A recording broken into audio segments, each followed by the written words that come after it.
Okay, welcome back again. Chemistry 3202, course overview, Unit 1, Section 2, Lesson 3, equilibrium shifts with respect to a virtual lab. Okay, in this particular lesson, what we're going to do is we're going to look at the lab that's assigned for this unit, and let's see if we can detect what changes lechetalier would predict for the labs, for the stress, and be able to predict what we're going to see and explain why we see what we see in this particular lab. Okay, so here we go, a mutual lab. Okay, what we're going to do here is we're going to look at four parts to this lab. We're going to look at 4 different equilibrium systems here and make some changes to the equilibrium system and try to predict the things that we should see and then explain the observations that we will see. So here we go. We're basing this on lechetalier's principle, and again, lechetalier's principle would state that when a system is at equilibrium, if it's disturbed, if we add a stress to that system, then the system is going to respond in such a way as to try and relieve the stress or counteract the disturbance that was placed on the system. So in this system, we're going to explain the equilibrium disturbances and then explain the shifts that we're going to observe. So here we go. In this first particular example, we're looking at the chromate dichromate system, and this particular system is special in that it has 2 colored ions. We have the chromate ions, which are yellow, and the dichromate ions, which are orange. And in this case, it occurs, the reaction or system occurs in an acidified reaction in which this side, the reactant side, is yellow and the product side is going to be orange. Okay, so what we want to do is we've taken some equal amounts of sodium chromate and sodium dichromate and we placed in a beaker. And we looked at it, and when we put the 2 in the beaker, it ends up being yellow. So the question would be, where does the equilibrium currently lie? Does it lie on does it favor the products or does it favor the reactants? And the answer is equilibrium favors the left-hand side, the reactant side, because initially when we mix them together, they end up being yellow. So what we're saying is there's more chromate yellow ions present in this beaker than there are dichromate. Both ions are present in this container, though, because it's equilibrium. That's what the double arrows are telling us up here. It's equilibrium, so we're definitely getting some forward reaction. We're getting some reverse reaction.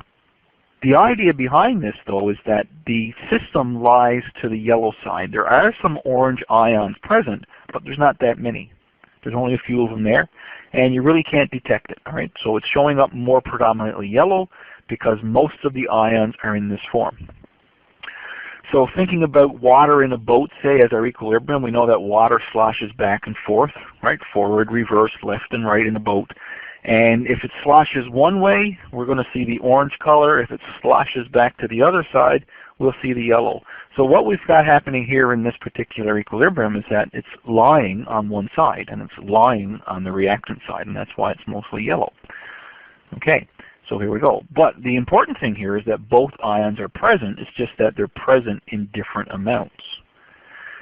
What we're going to do is we're going to stress this system here now by adding some hydrochloric acid to this container. So we're going to have to add 1 drop of hydrochloric acid and see what happens. Now, what would Lechetalier say about this? Well, if we look at the reaction up on top again, and we say if we make the concentration of hydrogen very large by adding some, what's going to happen is we should see a shift forward, because Lechetalier would say something to the effect that that acid now is in too large a concentration.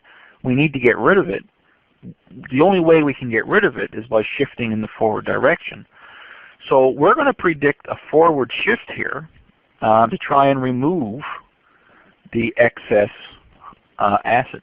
So we should see a shift to the right to remove the excess hydrogen. So we should see it turning orange.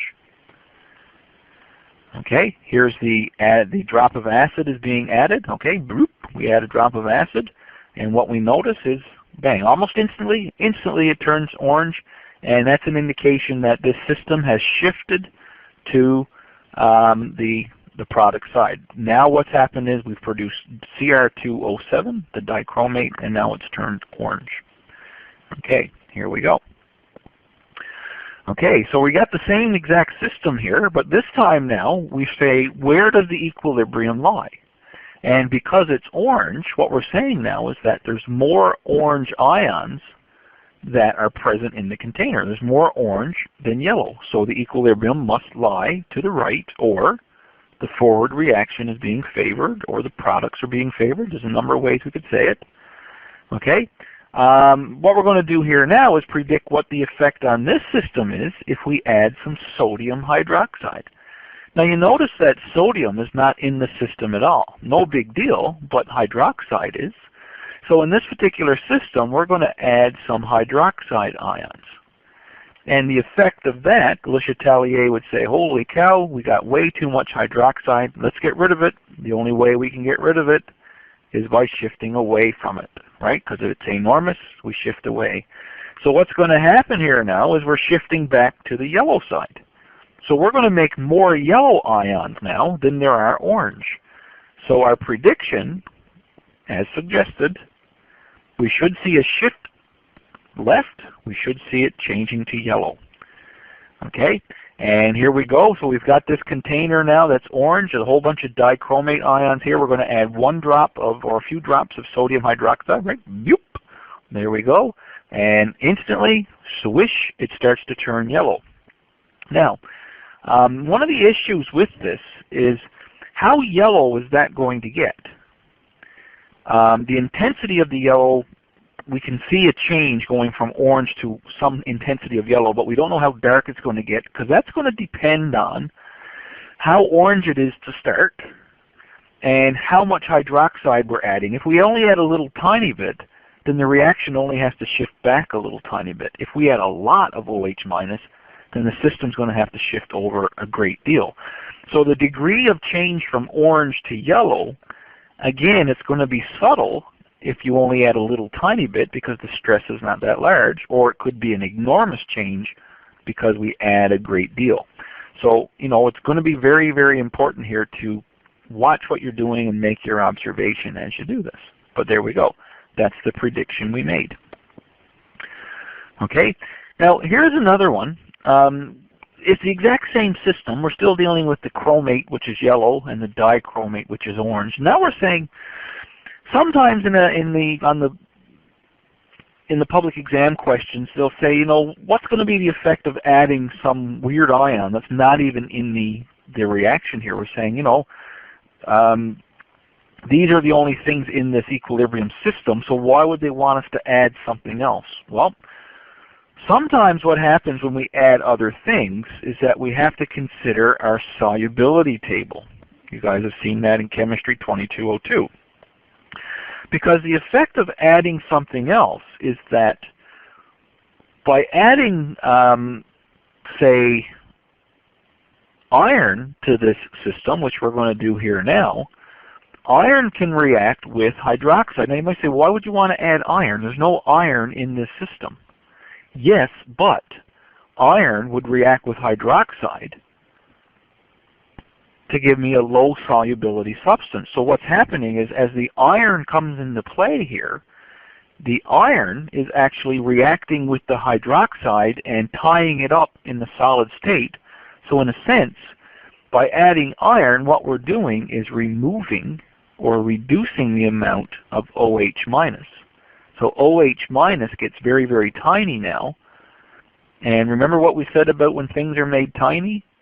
We're going to shift towards it to try and get it to be large again. So even though iron is not involved in the system, iron is playing around with one of the species that's in the system. All right, so iron in effect is reducing the amount of hydroxide. Okay, and let me just see if I can't Okay, so here we go. We said, all right, here we've got our system. It's currently in the yellow state.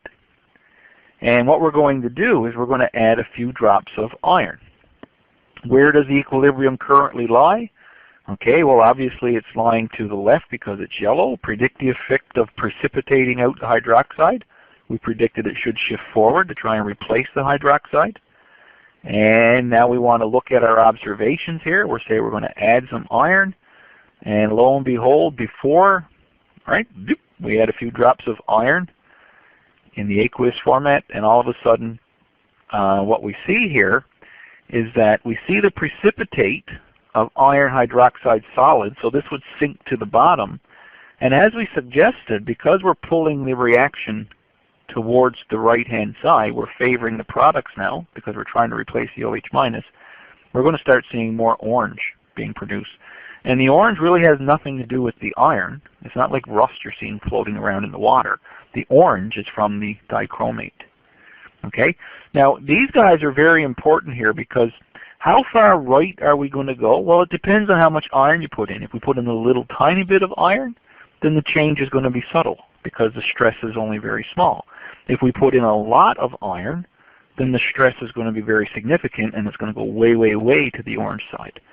All right, so a very important note here is that even though iron is not in the system, it can still affect the system by removing or adding something, in this case removing the hydroxide from the system. So you got to watch that on multiple choice and things like that. You know, as soon as you see them saying, you know, I'm going to add some barium, or I'm going to add some silver, or I'm going to add some iron to this system, you say, well, what's that got to do with it? You should be thinking now, oh, better go check the solubility table because that iron or silver or barium could possibly be precipitating something out. I mean, look at all these different ions here. Like silver, lead, calcium, radium, strontium, barium, they all precipitate sulfates. Look at all the ones that precipitate the chlorides, bromides, and iodides. Right? So you got to watch these guys. Look at silver precipitates just about everything with acetates, right? Okay.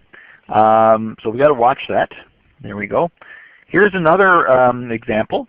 Okay, in this case we're going to add some barium, and barium is known to have a low solubility with chromate. So what we're going to see in this case is the barium ion is being added, and when we add barium ions, it's known that barium, they tell us right here, that barium reacts with chromate to produce a barium chromate precipitate.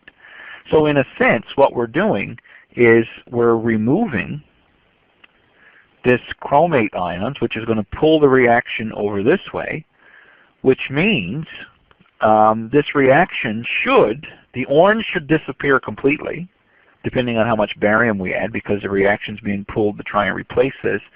But as the barium is reacting with the chromate, it's going to precipitate out to the bottom. So the yellow color will eventually start to fade because the barium is removing it from the solution. So the equilibrium currently lies to the left because it's yellow. Okay, the effect of adding precipitating chromate is we're going to get it to shift left because the chromate is being removed. We want to replace it. And the effect here, of course, before, when we add the barium ions, right, that might be barium chloride or something like that. All right, what's going to happen here is we're going to start to see a white precipitate of barium chromate sinking to the bottom. And because the chromate ions are now tied up, they're not free floating in the water, they're not dissociated anymore, they're not giving their yellow color. So what's happening is the orange, any orange that might have been here before begins to disappear and the solution turns yellow, and then the yellow color even starts to fade because the chromate ions are leaving the solution, and that's why it fades. So there we go.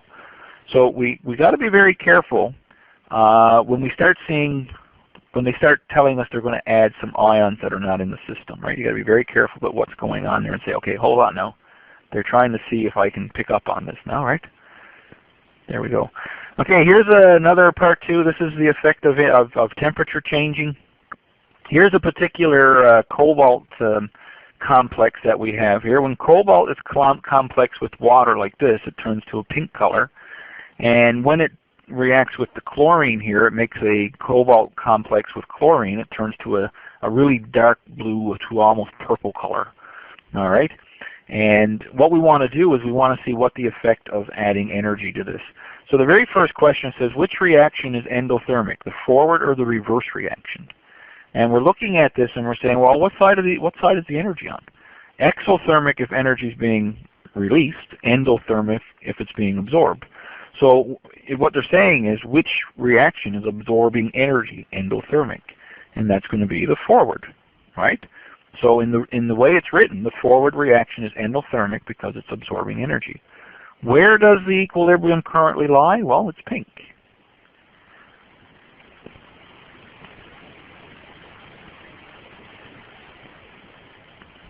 Okay, what happened here? Okay, it's pink. It's to the right. To the left, sorry.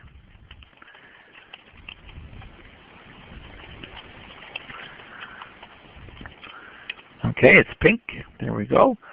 We're going to predict what's going to happen when the temperature of the system is increased. All right, so we're looking at this guy and we're saying let's increase the energy. So let's put it in a hot water bath. We're going from 20 degrees to 60 degrees. So let's bump up the energy. Let's say we double the energy. I don't know, but we know that the energy is being increased. So lechetalier would say, hey, we just increased our energy. The system needs to somehow, it's too hot, needs to get rid of it, so it's going to try and shift forward to get rid of that. So our prediction would be that if it shifts forward, we should see it changing to a purple color.